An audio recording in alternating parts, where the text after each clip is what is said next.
Hello, everyone. Thank you for joining me. And we have a special guest. But before I go on to the special guest that's about to give all her wisdom and a good energy of everything she needs to share and would love to share with you all.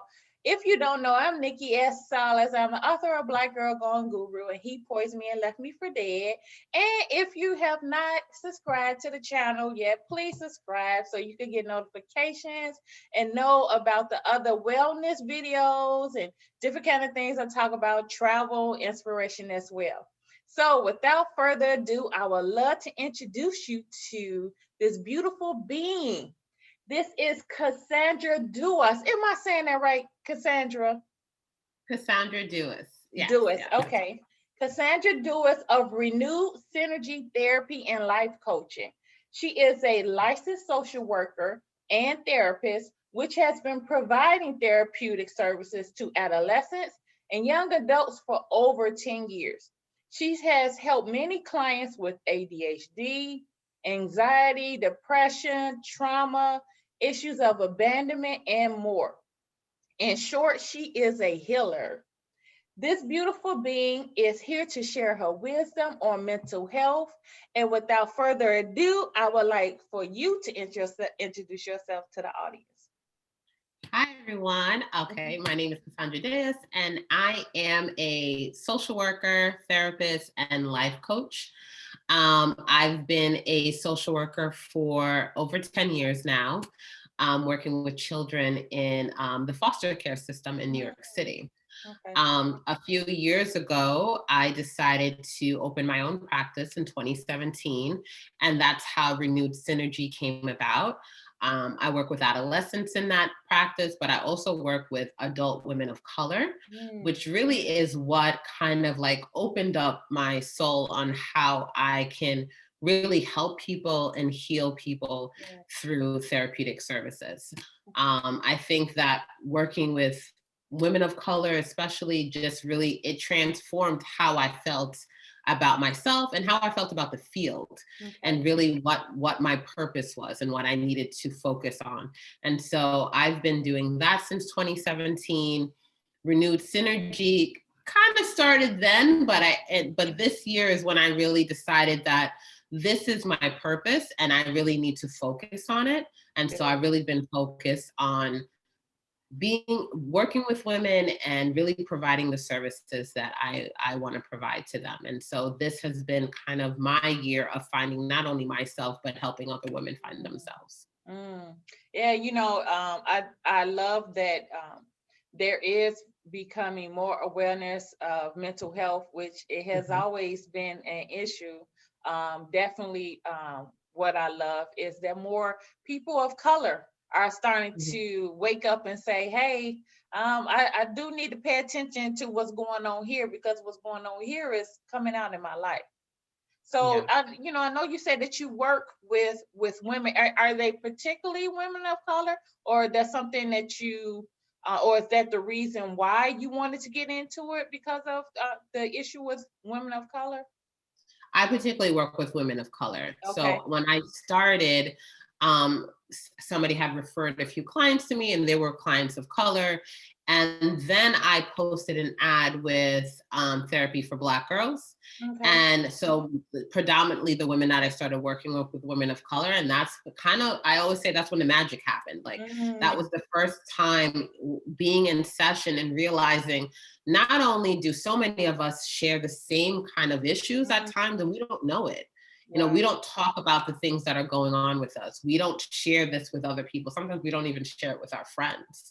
And so a lot of times that's when I really realized, like, we are all interconnected. We really don't know this. And I really want to be able to kind of share not only things that are happening with me, but really understand what's happening with other women of color, especially Black women.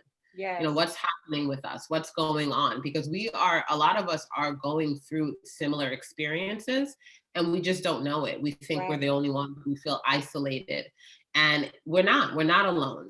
Other people are going through this, but we're too ashamed because of how the stigma of therapy and mental health, we're too ashamed to really talk about it.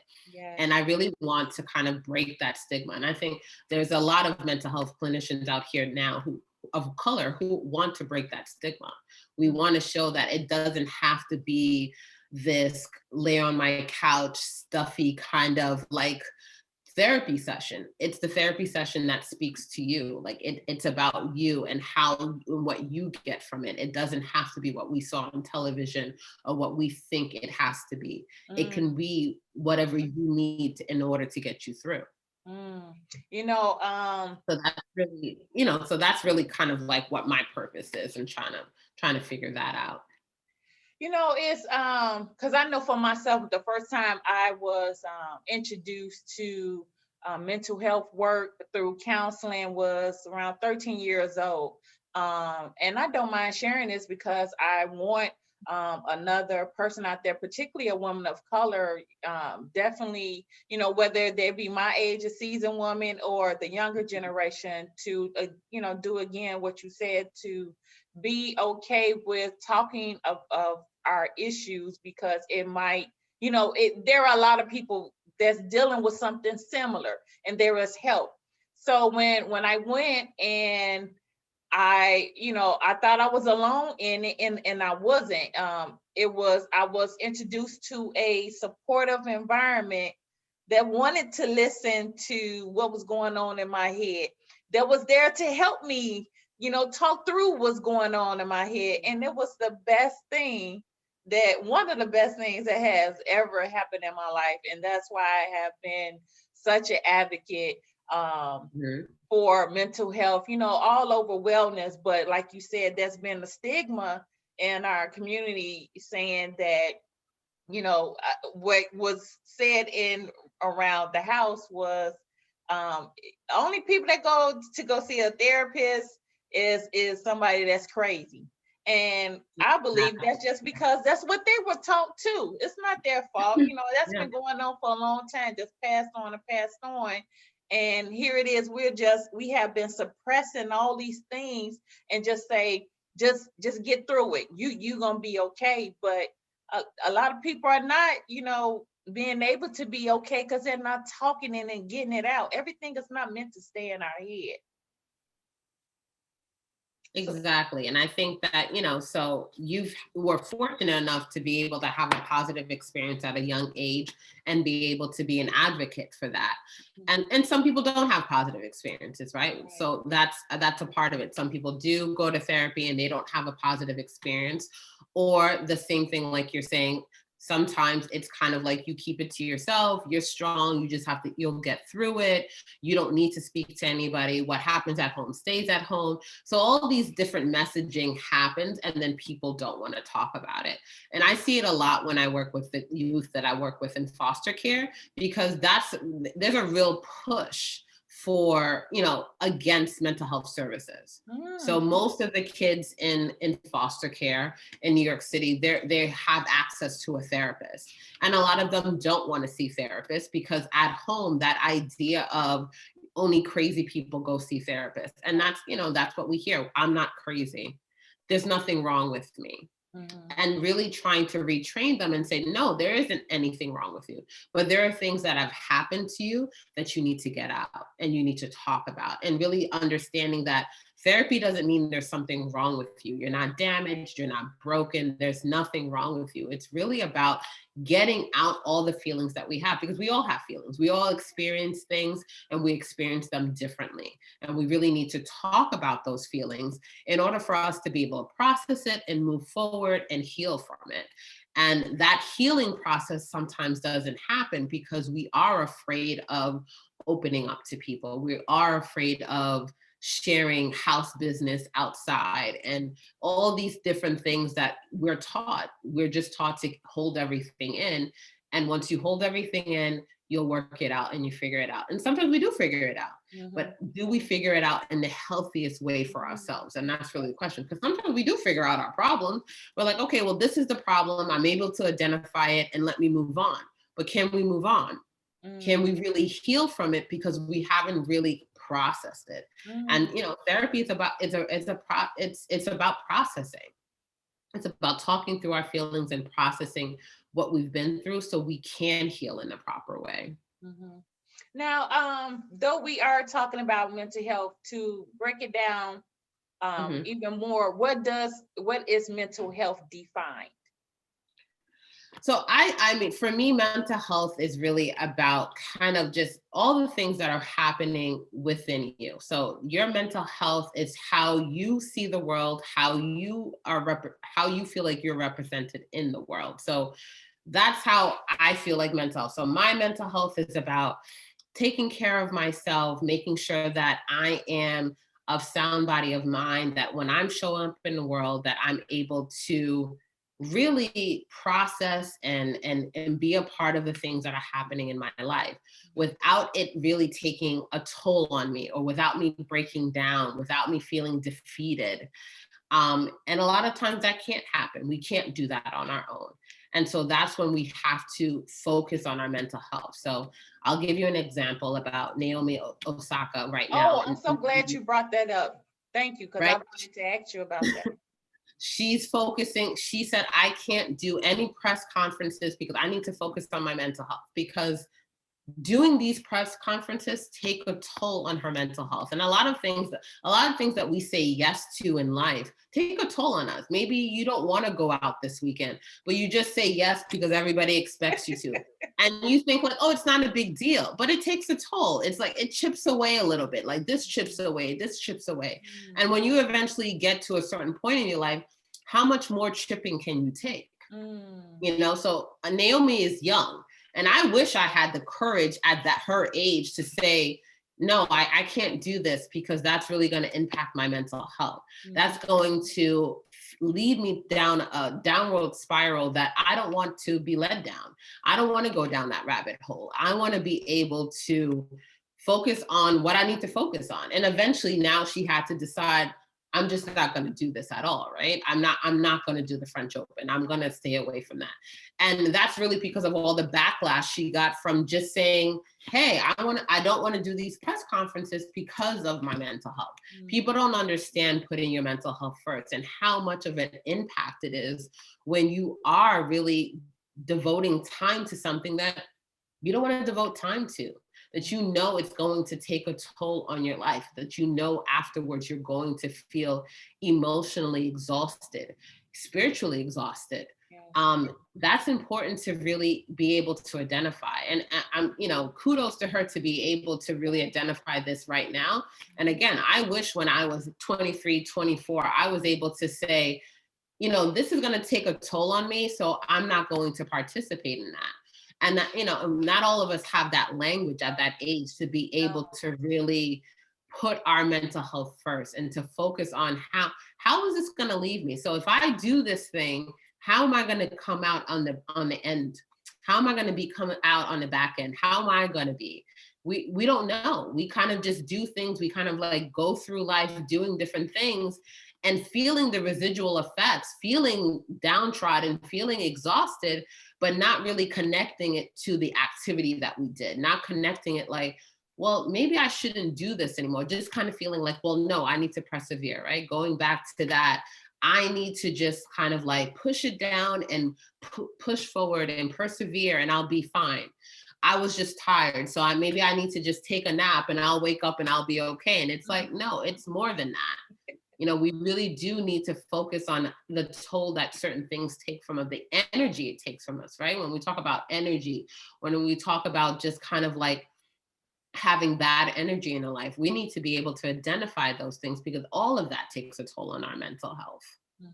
Yes. Oh, when I saw that this morning, first of all, like you said, that was so brave of her, being as young as she is and saying, it doesn't matter right now about the money or anything else. I need to take a break, and to come out publicly. I cannot understand not even a little bit of what she is going through, even as a young woman, and still being, there are the everyday women of color or women and other people, men are going through mental health issues as well, and trying to figure things out. And the level that she is on, which is considered a celebrity, the toll, that's just the pulling from everywhere.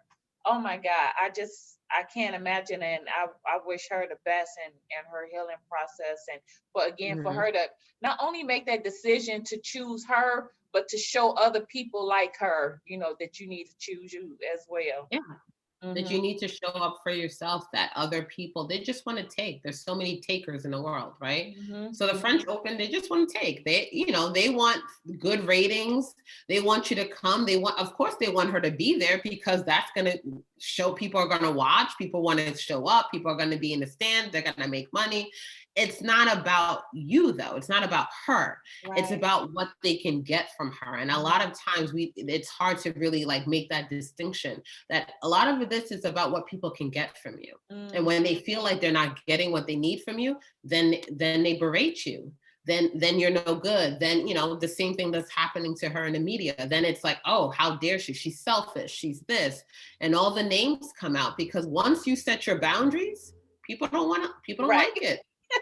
Once you set the boundaries, people who have been benefiting from your loose boundaries are going to push back. They're going to be Woo. angry with you. Ain't that the And truth? that's the problem. They're going to push back. They don't want you to be able to have boundaries. They don't want you to stand up for yourself. They want you to be able to just kind of like, can I just steamroll you every day? I want to be able to take from you all the time, and that's it. And you just accept it. It's okay. You get paid. And it's like, this is not about the money. This is beyond money, right? My Mhm. overall well-being, Yeah. my mental health, my wellness overall, that has nothing to do with money, because at the end of the day, if I was broke, I still need this. This Mm. still needs to be intact. I Mhm. can't just sell this away. There's no amount of money you can give me for me to turn away my mental health, my well-being. There's nothing you can give me for that. You- It's too important. Do you think it is becoming worse now with social media and the push? Even whether you're considered a celebrity, do you just think we're in the environment is it's just harder for people to have better mental health now? I mean, I think definitely with social media, because everything is accessible, right? So before we would get a magazine. Magazines came out every month. You may get one, you may not. So it was different. So you had access to kind of like those, ideal standards of beauty, stuff like that. But it was harder to kind of come by, I think. Mhm. And now with social media, it's in your face. When Mhm. you follow an influencer, they're posting every day. Everything is out there, and there's these standards that are sometimes are just unrealistic. And so, of course, it takes a toll on a lot of people. A couple of years ago, there was an article about somebody who took like 100 selfies a day, Mm. just because it was like trying to figure out the best picture to put on Instagram, the best pictures to put on social media. Mm. And that impacts a lot of people, even with the Instagram, with their likes and changing, like you can't see likes or you can't see this, just so that people don't focus so much on, I need this attention, I need to get it, because it impacts a lot of people's mental health in a negative way. And when people promote social media breaks, sometimes people kind of like, oh, you don't need a social media break, but it's necessary because everybody's mental health is different. Yeah. The way people process information is different. Mhm. And so it's really important to understand how you process things and how it impacts you personally, opposed to maybe your friend, it doesn't impact the same way. Maybe they see things and they move past it and they're okay. But if you know, when you're on social media, if you're comparing yourself to people, if you're looking at things, especially with all the imagery of Black people dying, all the stuff that that comes out when a shooting happens, a police shooting, all those things take a toll on us. That isn't something that is easily consumed and we're able to just be like, okay, now I'm just gonna go for a walk, or I'm just going to live my day, go by my day, and it's okay. Like, no, those things take a toll. Again, it chips away. Mhm. It chips away at us, and eventually we're sitting here like we have different types of trauma based on the things that we've watched. And so social media does play a role. Do I think that social media, it has another important role? I do. I think it gives people access to different mental health providers. You're able to see different information from them, understand depression, understand trauma, understand different things that maybe in the past people didn't have readily accessible to them. But at the same time, there's the other information there that also kind of chips away that we need to be mindful of. And we need to make sure that either we are taking a break from it, or we understand the toll that it takes on us. Yes, yes, yes. I believe, I know for myself, there I have to, Mhm.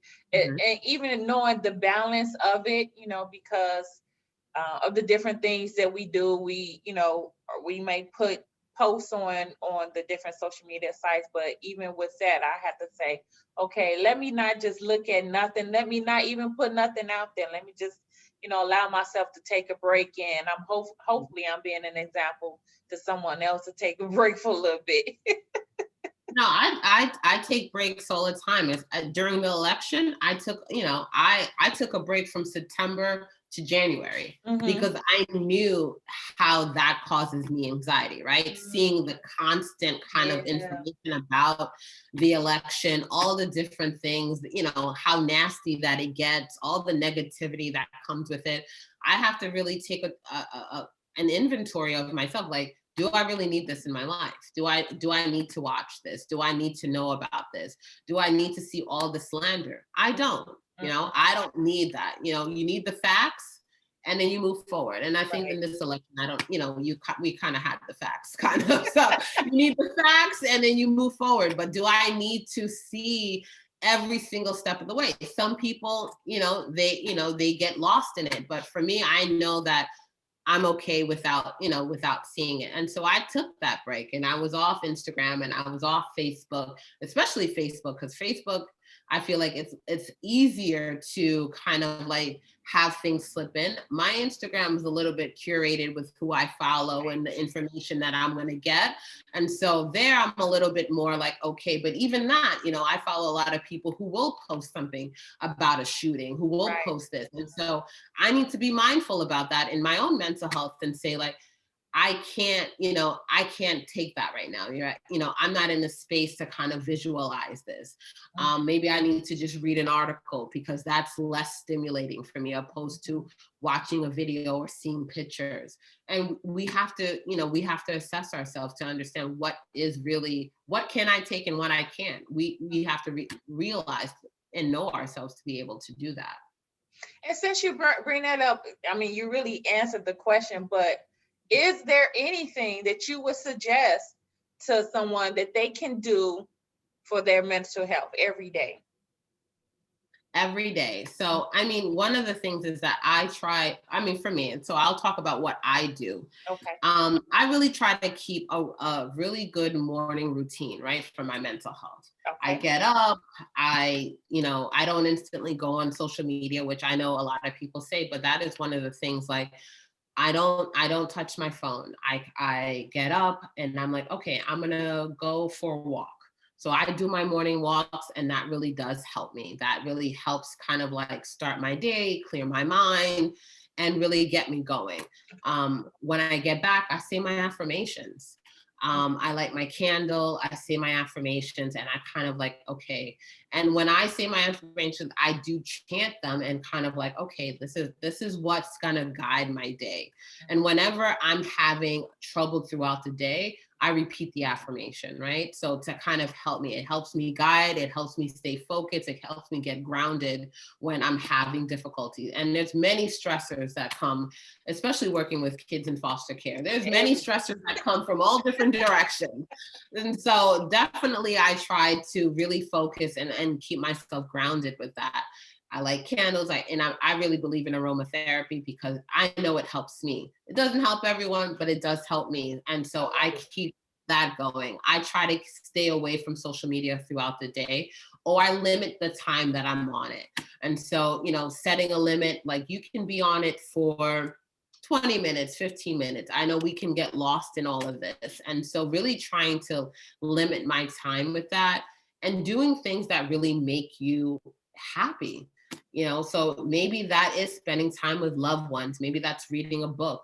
Maybe that's just catching up on shows, but trying to focus on other things in your life that make you happy without having like focus on just the negativity that's going on. Mhm. Those things those are everyday things you can do that really do help with your mental health, that help you stay positive and kind of stay focused on what you're trying to do with your life. And the major thing is definitely have a therapist. Mhm. That isn't something that's a daily thing, but that is definitely something it's helpful, somebody that you can talk to. But let's say you're not ready for therapy, because not everybody's ready for that. But having other people in your life, a good support system, if that's family, if that's friends, whoever they are, to really help you throughout, because you need them. We cannot navigate this world isolated.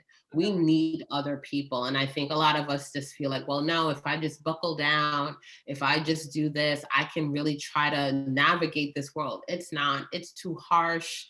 It is, relentless. And we really need other people to kind of be at our corner and to support us do that. And that's something you need every day. That isn't something like, oh, I'll talk to my friends once a week. No, you constantly need that person that you're like, if I'm having a tough day today, I can turn to you and talk to you about it and really and that's going to get me through the day. So identifying that one person that you can talk to anytime. And maybe there's other people you frequent throughout the week, but that go-to person that's going to be there, that's going to really, really help support you when things get tough, because for all of us, things get tough. Mhm. So this is this is something that I believe in, like even with work. I believe that, and I'm not saying that, and I know that the different things that we do, there is not going to be a so-called good day, and depends on what everybody choose what's good and bad. But I believe in doing work and being in a work that is in a as much as possible, a supportive environment. What Yes. would you say to someone that would come and talk to you about their job, and Jane Doe comes to you and she says, I've been on this job for 10 years. I'm having bad anxiety. I can't sleep at night. My boss is constantly hounding me. What would you Mhm. suggest for her? So we would talk about just the different possibilities for you. So Mhm. you've been there for 10 years. What other, where can we go from here? How can we possibly look for something different? Can this situation be repaired? And a lot of times it can't, right? If you've been someplace for 10 years and this is where you're at, most likely the other people that are involved are not willing to change, even when you're willing to change. Setting your own boundaries. So talking about boundaries again, being able to set certain boundaries, because a lot of times when we're in a situation where it is anxiety provoking, it's because we have not been able to set those boundaries. But going back to boundaries and the way people respond once we set boundaries, you may not get a positive response, right? If your boss is used to you always being available and being able to call you at any minute, and now you're setting boundaries, she's gonna look at you or he's gonna look at you and be like, what are you doing? Like, this is not how you were, Jane. Like, this is not how the situation was. And so they're gonna want you to go back. But starting there until you can find your exit strategy. And a lot of times, and I've helped women with these types of situations, a lot of times it is an exit strategy. It's really trying to prepare yourself and getting yourself to a better place where you feel financially stable, or you feel stable enough in order to leave this position either without something on the back end, or then trying to find something and then leave your position. Because most of the time, once we have already established a certain type of once you have a work culture, that's the work culture, right? Mhm. It's really hard to change, and so any of us who have been at jobs, and I've been at my job a very long time, we have a certain culture, we act a certain way, and I understand the culture. So I know what can be done, what can't be done, because I've been there for a long time. I know how to navigate the system because I've been there.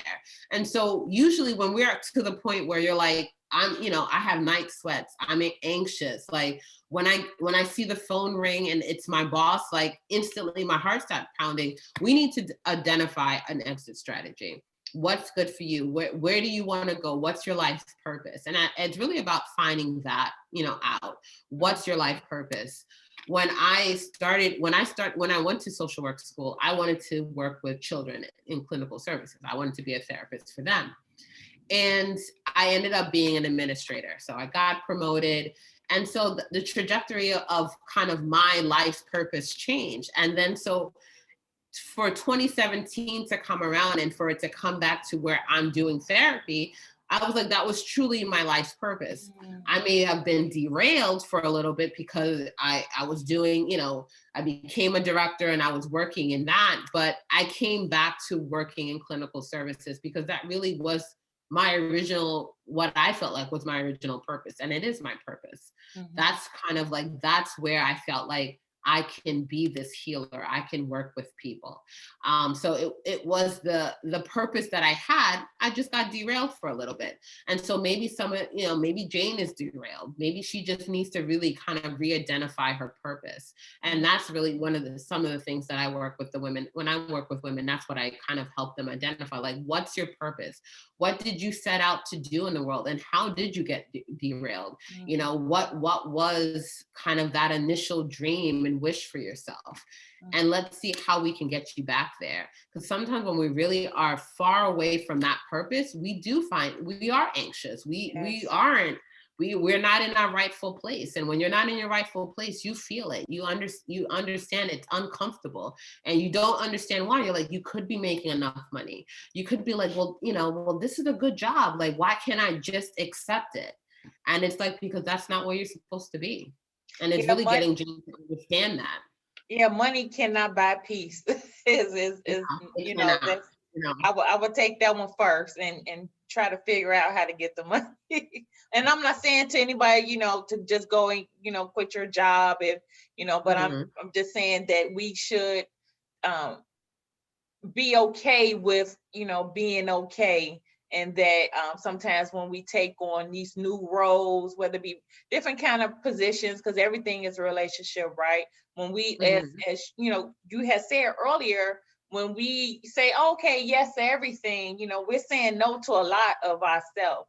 And it just depletes you, again, it's that cup. We just pouring water into everybody else's cup, and we're not getting it back. And I'm a firm believer in being reciprocal, which I believe that's how, everything works. Everything works in a circle and a cycle, and if we are constantly giving of ourselves, in the jobs and the families and the friends and the different things that is asking so much of us, you got to say to yourself, okay, it is asking so much of me. And how is this not only benefiting me because we supposed to service each other, but if I am not becoming better and I'm not making sure that this is okay, spirit, mind, and body, then something needs to change. Exactly. Because there's things that can financially benefit you that may emotionally not benefit you, that may not spiritually benefit you. So you have to really understand that. And so, like you said, money isn't everything. This year since COVID, over this past year, I was having a joke with my sister and I said, this is my year of no. I've said no to so many things because honestly, we spend so much time saying yes to everything and trying to please so many people and trying to, accommodate other people's feelings. And ultimately you're left drained. Yes. And, when you're drained, no one comes and says, well, let me pour into your cup. You're just drained. Your cup is dry. It's in the desert dry. Yeah, it's like a desert, and no one thinks like, oh, well, let me give you a little bit of water. Let me help you. Nothing. And so it's really about like kind of like saying no. And some people have have responded kind of in a way that like, well, this isn't how you were before. And so you do get that pushback, but you have to stand firm in your beliefs and kind of like, well, this is the best thing for me. Yes. I know that I can do A, but I can't do B and C. And that's okay. I don't have to do it all. I don't have to be able to do it all. I'm telling you what I'm capable of doing or what I'm willing to do. Even if I'm capable of doing B and C, I don't have to want to do it. And that's okay too. And you can, if you can't accept that, that's tough. But this is where, this is where we're at. This is what it is. And so really trying to just stick to it, having loose boundaries with people only leaves us exhausted, only leaves you feeling kind of depleted. And it's really about kind of setting them and just sticking to it. And eventually people will come around. They'll understand like, okay, well, no, you're not going to do this. No, you're right. I'm not going to do that. I'll do this other thing, but that isn't something I'm willing to do. And so just kind of like staying steadfast in what you believe in and what's the best thing for you. But the first step is really identifying what's the best thing for you and knowing, because a lot of us don't know. That's a journey. That's a process, really knowing like, well, what serves me and what doesn't serve me. We think we know sometimes, but that takes time to really understand like, okay, this gave me, my intuition told me no to this, but this is something I can do. So you really have to take time with yourself, really go inward and really process like what really serves me and what doesn't, what's my purpose and what's not. But that takes time to learn that. That isn't something that just kind of happens. That's you really spending time with yourself, learning yourself, loving on yourself to be able to identify this is really what I need to do and this isn't. I'm glad that you brought up COVID, because though more people are starting to come outside now, and with you working with children as well as women, what do you see happening for the kids that unfortunately, had to stay stuck in the house, and a lot of these children were not even able to get some of the services that they were getting, when they was in the school system? Where do you see it going for the next year? And do you see them putting more money because of this into mental health for children? Well, I hope so. I mean, some of the things, in foster care, I definitely see a push for more services for young people, just because it definitely has been a tough year. They were stuck in the house. Education was not the same. Remote learning is not the same as being in the classroom. So there is a year gap here where kids really weren't learning the same way. They weren't focused the same way. And just like all of us, they were trying to handle a pandemic. So I think that people expected a lot from young people to kind of just adapt, when us as adults were not just adapting. It took time. It took me a good, until January to really figure out. And I was home since March trying to figure out, like, this is how my schedule is going to be. This is how I'm going to do this and really get a hold of everything that was going on in the world. But we really expected young people, especially young people who were in school, to really adapt very quickly to a system change just because they were young, right? Oh, young people adapt quickly, so they'll be fine. And they weren't able to adapt. And so a lot of the young people that I worked with, when they were able to opt into going to school, they did. They were like, we want to go into class. Please, yes. and that's a shift, right? So many times they were like, I don't want to be in school. I want to be home. Like, no, but they really were like, I want to be out of the home. I want to be in school. I want to be amongst my peers. I want to have a regular school year. So when they were able to opt into school, they did. And so I definitely see that in the child welfare foster care system in New York, they are putting a lot of money into mental health services and trying to figure out the best way to support our young people, because it's definitely has taken a major toll on them. This is a real, we're older, but this is a real blip. Like, if I was a kid and this happened, this is a big thing that happened in your life as a young person. We were stuck at home for a year. This is something we've never experienced before. I haven't. No, like we never experienced something like this before, where you're just stuck at home, where you're forced to wear masks, when all these things happen and you're kind of like, and wash your hands here, do this. And yes, these are all things we're supposed to do, but it's different when somebody's like kind of hammering at home, like, you gotta wash your hands. Where did you go? You touched this, you gotta put this hand sanitizer, and they're like, what's going on? Like, it's like, oh my God, like, and so I work with teenagers, so being typical teenagers, of course, they want to rebel against all of this. They're like, no, I don't want to do this. I don't want to do that, because there's only so much to rebel against, right? There isn't like a club that's open. There isn't anything else. So the only thing that you can rebel against is actually these mandates, like using the hand sanitizer, washing your hands, wearing the mask, because there's only so much you can do. Everything closed early, everything, there wasn't anything to do. So, they still have their rebellious energy in them. So they're still kind of like want to push against it.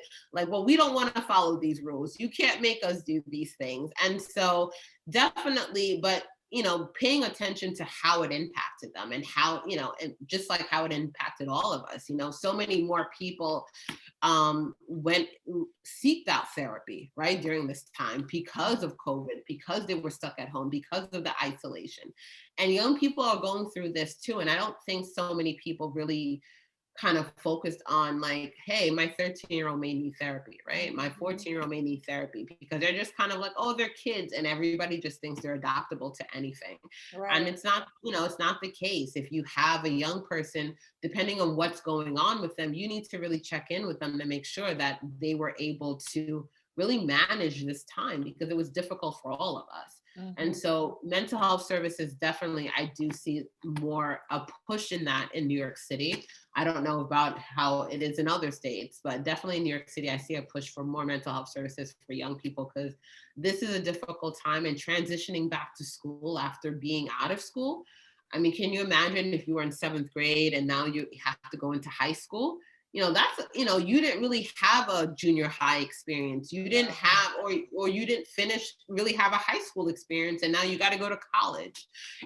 Those things were taken away from them. And we need to be really mindful and really, and just kind of respond to them in a way that, like, we have to understand that this is difficult for them, because there are certain milestones that you hit that you think are going to be kind of celebrated or going to be a certain way, and they weren't able to experience that because of this. Yeah, well, I work for Chicago Public Schools, and they were able to get a lot of grant money for mental health services. So I was grateful for that. So I'm looking forward to what they will be doing in the fall, which they're starting some programming in the summer, but I'm looking forward to what they're going to do with that with the kids for the fall. So we'll see. Yeah, definitely. Yeah, I mean, we'll see but it seems like a lot of people understand that there've been a lot of donations, and really trying to push that we need to pay attention to, overall, we need to pay attention to young people's mental health, because there's so many things that happen. We see all the time in the media, suicides, different things, like bullying, things that happen in those instances. So we always should be paying attention, but definitely with this transition back to school, we need to really be focused on how are they going to manage being back in the classroom, because that's going to be major. Some kids didn't want to be in the classroom because they were being bullied. Right. So some young people really wanted, like, they liked being home, because they were like, I don't have to deal with these different things that I was dealing with in the classroom. And and now I'm done. I'm done with high school, or I'm done with whatever. And I can move on. But this transition back for some kids is going to be like, yes, but other kids are going to be like, well, am I going to go back to being bullied? Am I going to go back to this? And so we got to think about that too. That's going to be very traumatic for young people who weren't having that ideal school, high school or middle school experience, because not everybody does have that. No. And so schools have to be prepared. The social workers, the clinicians have to be prepared for that return, and how that's going to impact the kids who weren't the ones who were liked, weren't popular, that's going to really impact them and how they see themselves, and how can they integrate themselves back into the school system. Wow. Oh gosh. Is there anything that you will want to leave for anyone that's watching the video, and I know you gave great tips of what we can do every day, what would you like? Well, because this is, I mean, who gets a free session with a therapist, you all? So what would you just like to leave them with? I definitely want to leave all of you by saying that it's important to live a purposeful filled life. That's kind of what we're all kind of trying to have. We're trying to meet our purpose, walking our purpose, and really kind of figure out where we fit in life. And you can do that by working with a therapist, but you can also do that by really engaging with your support system, with your community. One of the biggest things is that as we really heal in community, and especially people of color, but we really do heal when we are in community with other people. We cannot live in isolation and think that our problems will be solved or things will be solved. We really need to lean on each other to be able to, for that support, to be able to move forward. And so finding that support system, finding your community, and being able to really lean on them and depend on them on moving forward and living your life and finding your purpose. I think when we walk in our purpose, so many different things happen, so many doors open for us, and it's underrated. And we really need to kind of push that up and figure out how can I better serve myself? How can I better serve my community? And how can I really live in my purpose in order to move forward and live a more purposeful life? Yes. Now, where can they find you? So my Instagram is at Renewed Synergy, and my website is www.renewedsynergy.com. I do consultations for life coaching. So I'm a transitional life coach, and I really help people with identifying and embracing change in their life, because that is the constant, right? We're constantly changing, we're constantly evolving. And so we really need to embrace change instead of kind of pushing against it and being resistant to it. And so I do, like I said, free consultations for life coaching and therapy, and you can sign up and we can meet and chat. And I'm going to put the link at the bottom, you all, to her website and her IG. So make sure that you go over to her IG immediately and follow, so you could, because she is always sharing different tips and different things to help us with our mental health. And what better way to use social media than to use it with affirmations or different things that can make us better. I want to say thank you so much for this thank time. You for having me. No, it's when I saw you, I was like, oh, look at her. And she's beautiful. She out there healing people. Look at her. She's looking all pretty. It's like an oranges, red, or that red is orange. Where's the dress? And then on your website, I was like, yeah. I was like, I really like her. I want her to come on and talk about everything that she's doing. No problem. So again, you all, make sure that you follow her on Instagram. I'm gonna leave the links at the bottom. Like, subscribe, and feel free to share. Everybody needs some healing. Everybody needs encouragement. And what better way than to show somebody that you love them is to help them with their well-being. Until next time, goodbye, everybody, and be well.